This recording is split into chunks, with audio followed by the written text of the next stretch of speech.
Welcome to Shelter in Place, a podcast about finding daily sanity in a world that feels increasingly insane. Coming to you from Oakland, California, I'm Laura Joyce Davis.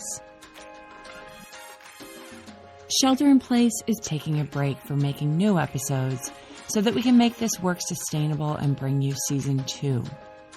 If you'd like to help us with that, you can join our community for as little as $5 a month at shelterinplacepodcast.info.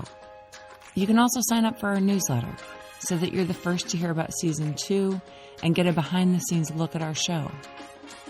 During the break, we're re-releasing a few episodes from Season 1 that we want to make sure you don't miss. Some of them are episodes we particularly enjoyed putting together. Episodes we heard that our listeners loved too. Others are ones that feel particularly relevant to the moment we're in right now. Here in Oakland, our kids start school today. I wish I could tell you that this time in quarantine has made me a master parent and homeschool teacher, but the opposite is true. I have never been more painfully aware of my parenting failures.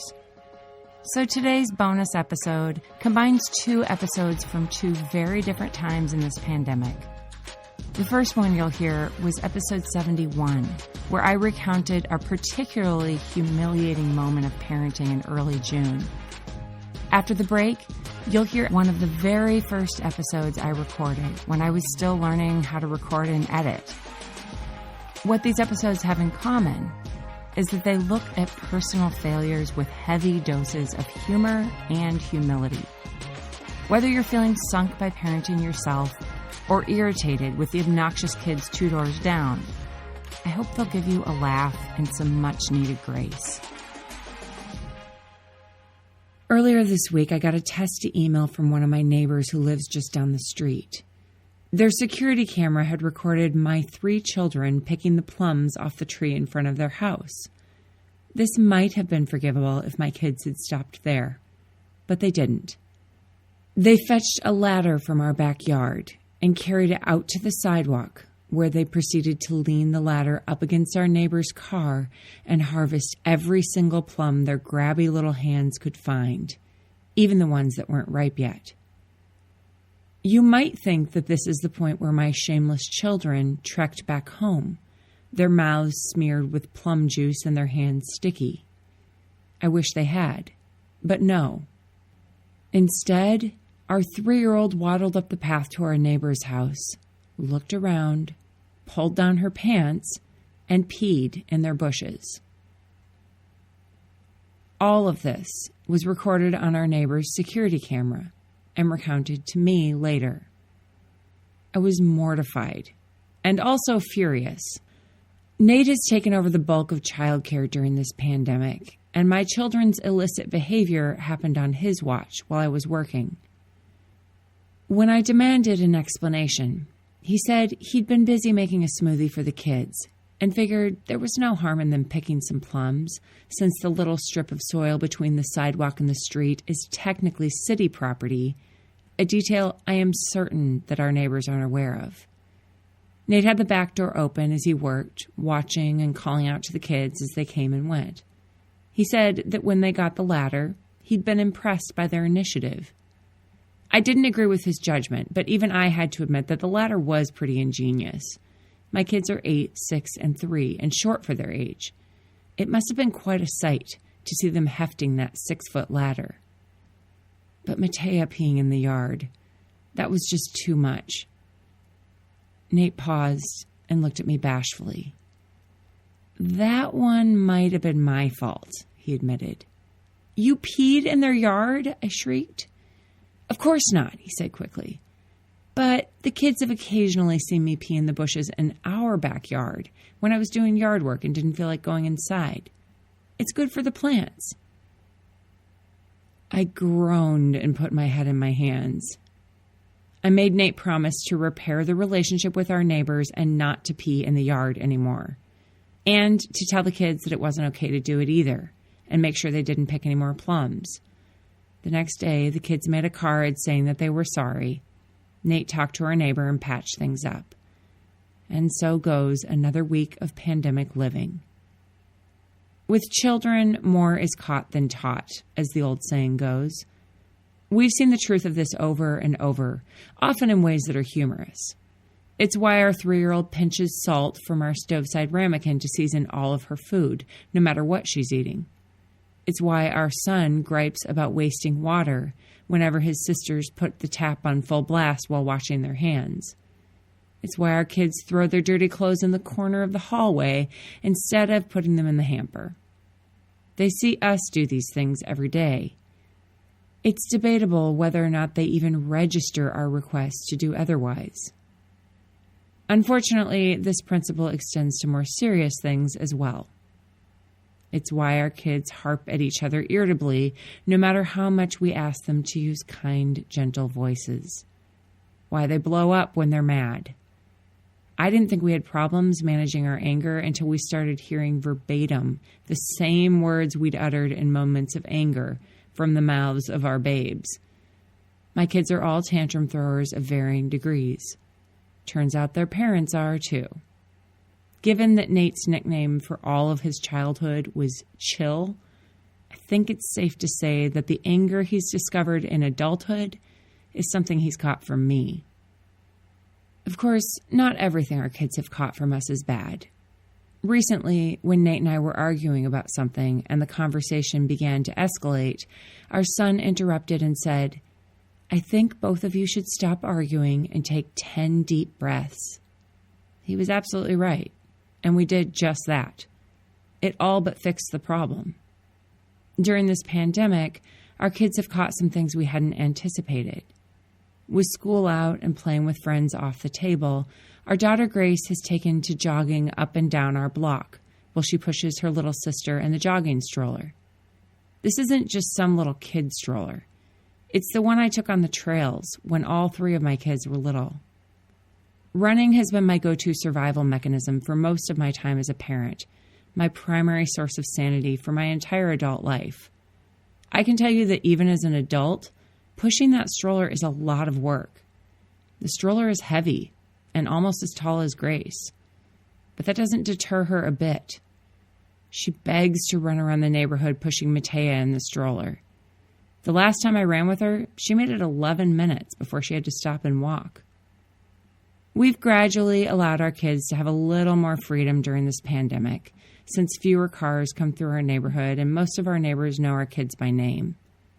For the past month or so, we've allowed Grace to run back and forth on our block with Matea in the stroller as long as she comes back to check in every few minutes or so. Our friends Heather and Reka live in the house at the end of the block, and so we told Grace that she could run there and then turn around. On one such occasion, Reka was outside, and so each time Grace came to her house, they chatted. Grace let her know that she had her mommy's permission to be there, but after a few minutes, she needed to go home and check back in. This cycle repeated 3 or 4 times, each time with Grace chatting with Reka and then coming back to let me know that she and Matea were still safe. But then Grace came back a 5th time. She chatted with Reka the same as the other times, at last telling her that it was time to go. But then she looked down the sidewalk, and her eyes grew wide with horror. The blood drained from her face. She glanced over at Reka with a look of pure terror. "There's a person on the sidewalk," she whispered, her voice hoarse. "I can't get home and still stay 6 feet away." Reka assured Grace that the woman walking her way would likely go in the street to let Grace pass, which is, of course, exactly what happened, much to Grace's relief. Reka and I had a good laugh about it later. But also, we recognized the implications of Grace's reaction. For better or worse, our kids are learning to be afraid of human contact during this time. Even as a 6-year-old, Grace is on guard, walking through the world with a 6-foot radius. I'm grateful that my kids understand social distancing, but also I wonder how this life where touch is scarce will form their worldview. If they'll carry that sense of danger and self-protection into adulthood. They're learning, too, that this world is not equally safe for everyone. They've been to 3 different protests, all of them family-friendly and observing social distancing. They've insisted on carrying the Black Lives Matter signs they've created themselves. The protests aren't just a first for them, but for me. I don't think I ever really fully grasped the importance of protests before this time. In this area, my kids are teaching me. The most recent protest we attended was a kneel-in, held at a busy intersection within walking distance from our house. At a designated time, everyone took a knee and knelt in silence for 8 minutes and 46 seconds, the amount of time that George Floyd was pinned down, long enough to kill him. As people on all four corners knelt, even the busy street grew quiet. Occasionally, someone would drive by and honk and raise a supportive fist out the window. It was a shockingly long amount of time, long enough to feel the pavement through my jeans, long enough to feel worried that my kids, who are loud by default, would be unable to hold the gravity of that silence. But as we knelt, I heard Matea whisper, "What you doing?" And Grace whisper back, "We're doing this because there are white people in the world killing black people, and it's not okay. We have to figure out a way to make sure that it doesn't happen anymore." I teared up hearing her speak, hoping that for all of the things we've modeled wrong as parents, maybe this could be something we finally got right. And then Grace asked Matea if she needed to go to the bathroom. I breathed a sigh of relief when Matea whispered that she could wait until we got home. Until I saw Grace squatting in someone's front yard. I can get really discouraged when I think about all of the things my kids do because they've seen us do it first. We try to be good role models for them, but almost every day we fail. We read parenting books and ask advice from friends and family who are further down the line, but when it comes down to it, the biggest work we need to do to be good parents is the work we need to do on ourselves. This doesn't let us off the hook for modeling better behavior for our kids, but it gives us a place to start. And maybe that's the daily sanity today, not just for parents, but for all of us. If our kids catch our behavior by watching it, then perhaps others do too. Maybe if we start to model the behavior we'd like to see more of in our world, others in our lives will catch it too. None of us is going to do a perfect job of that. Probably there will be times when we realize that the thing others have caught from us is the very thing we hoped not to pass along. But knowing that our behavior matters can help us make different decisions, ones that will make ourselves and our world better. It's hard work to not just talk about being better, but to actually live in a way that changes things.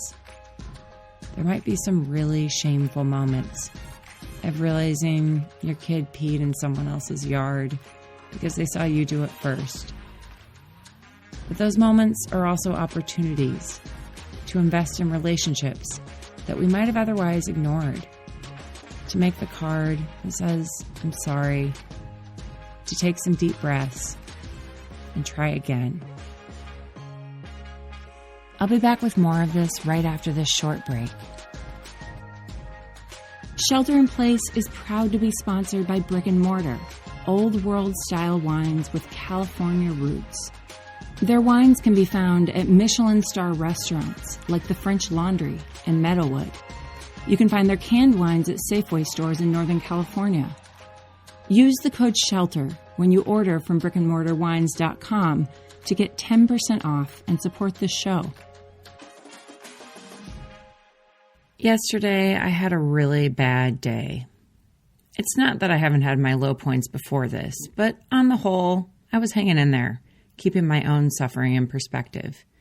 Yes, completely reconfiguring our lives to homeschool our children on a drastically reduced income is hard, but we're not actively fearing for our lives, or homeless, or living through a war.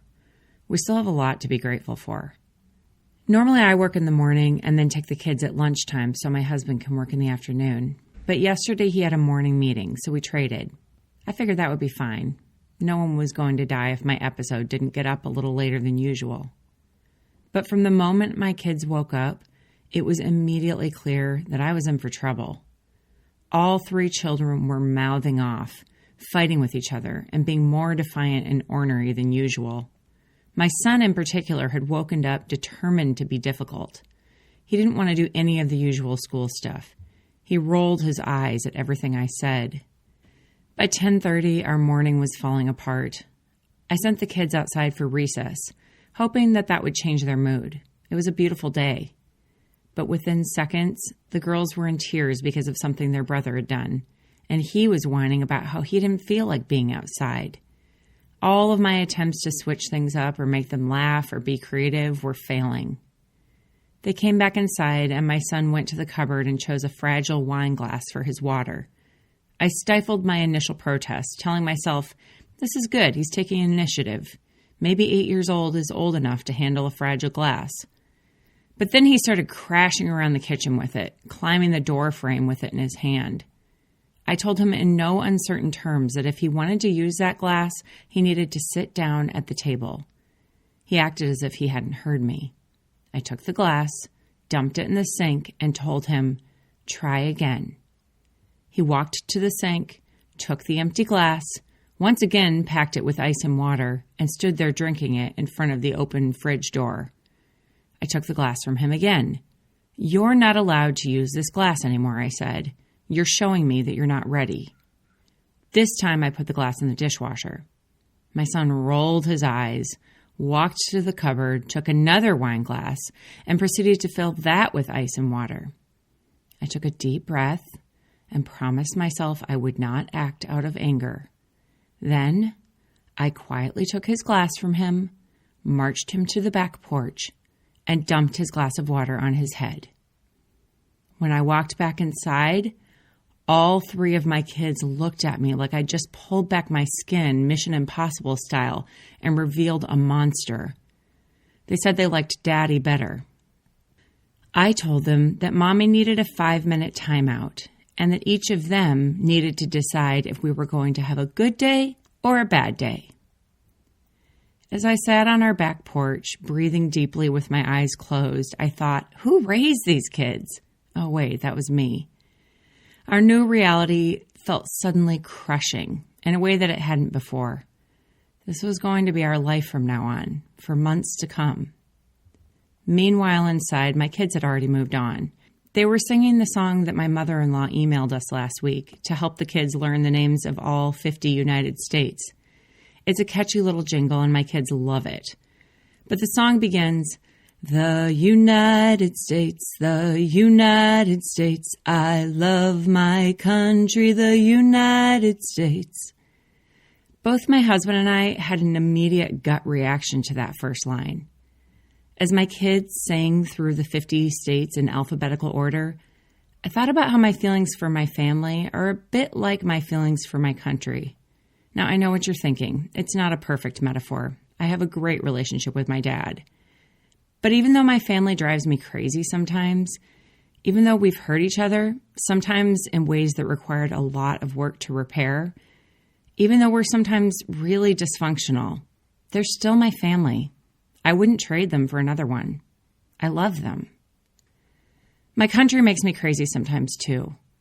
Certainly, there are injustices, things that need to be set right. We've got some skeletons in the closet that I'm not sure we'll ever fully reckon with, though many of us are trying. There are things we've done that I'm ashamed of, that I wish we could undo. But at the end of the day, it's still my country. I've lived in other parts of the world, and I'm so grateful for the lessons those places and people have taught me.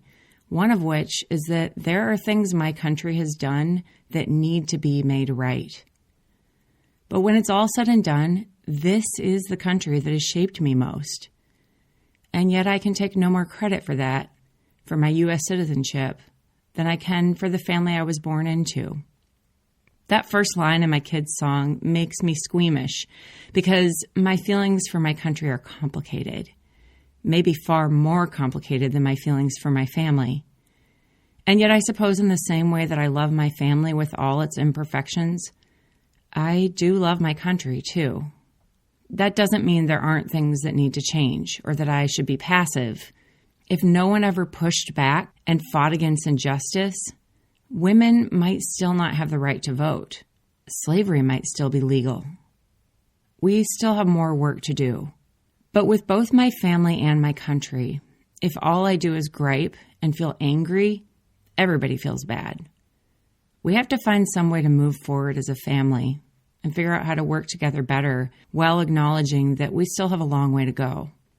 I have a friend whose name I can't share who is working on issues related to our global pandemic, pretty close to the top. For years, he's been the person I go to if I need to check my own politics. I've learned from him that what we read in the media, even high-quality media that is trying hard to get it right, often isn't the whole story.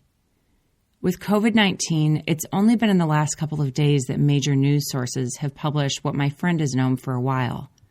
The National Security Council has been out front on COVID-19 from the very beginning, quietly working behind the scenes, while a very different message got out to the rest of us about what was or wasn't being done. I've included these published stories in my show notes so you can read them for yourself. When I feel down on my family, when it seems like we are all dysfunction and no joy, one of the things that helps me is to be on the lookout for the things we're doing well. My son, who defiantly disobeyed me yesterday, is also the big brother who loves to read to his little sisters and comfort them when they're sad. Last night at dinner, out of nowhere, he sat for 20 minutes, solemnly asking questions about what it was like for the Native Americans when the first settlers came to this land. The same kids who were mouthing off to me yesterday are also the kids who take pride in helping out with cooking and cleaning and setting the table and writing each of our names in tape on the placemats. They're the kids who remember to put food and water in our car for Rick, the homeless guy who lives near our highway off-ramp, so that we can give it to him the next time we see him. They're the kids who tenderly put their arms around me and say, "It's okay, Mommy," when I'm crying.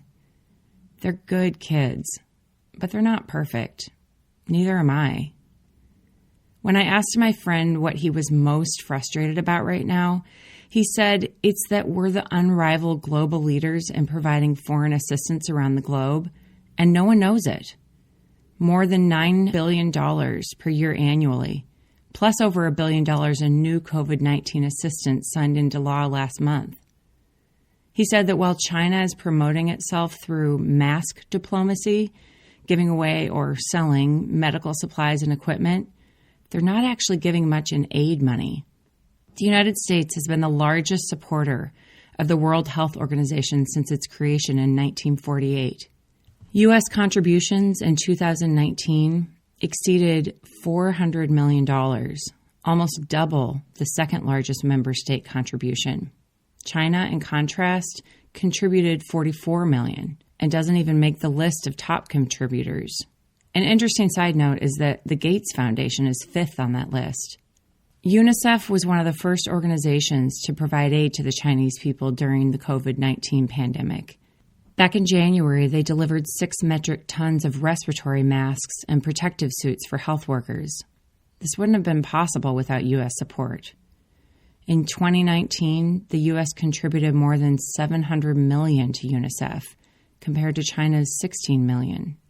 In 2019, the United States contributed nearly $1.7 billion to the United Nations Refugee Agency, making it clear that we do care about human suffering no matter where it occurs.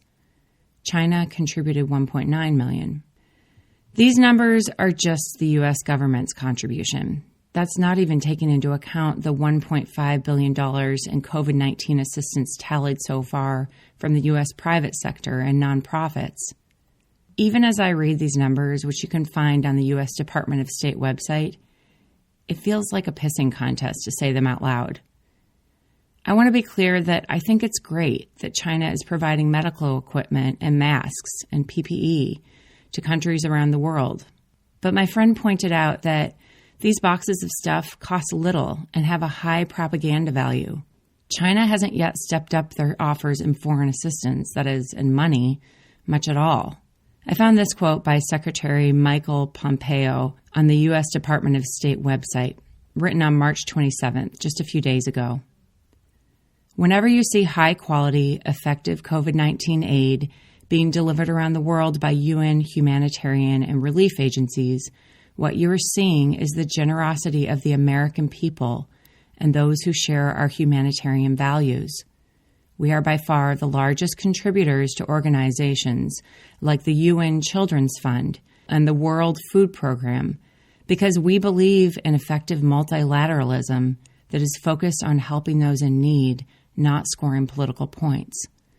This is what true global leadership looks like. Yesterday, when I went back inside after the water incident, one by one my kids told me that they had decided to have a good day.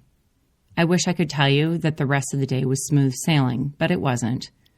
We muddled our way through the morning, and in the afternoon my neighbor's yard guy used power tools on and off for the better part of the next few hours, making it impossible for me to record. The kids were still fighting with each other at dinner.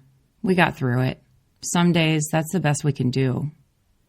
There was a point yesterday after I came back inside when my middle daughter looked at me tearfully and said, "Mommy, do you hate us?" I sighed and put my head in my hands. "No, sweetie," I said. "I love you more than anything. You 3 kids and Daddy are my favorite people in this world. But do you ever feel like you hate Daddy and me?" She hesitated and then nodded. "But you know we love you even when you hate us," I said. She nodded again. "Sometimes," I said to my daughter, "the people we love most are the ones who make us the craziest." When I see the numbers that illustrate the help my country has extended to the world during this crisis, I wonder if it's possible to hold both our outrage over the things that we still need to change while also celebrating the ways that we've cared for the world.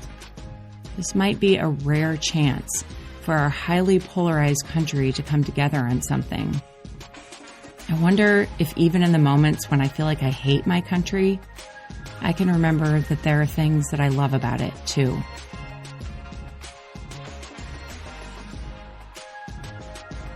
If you've enjoyed today's episode, I hope you'll subscribe wherever you listen and share it with a friend.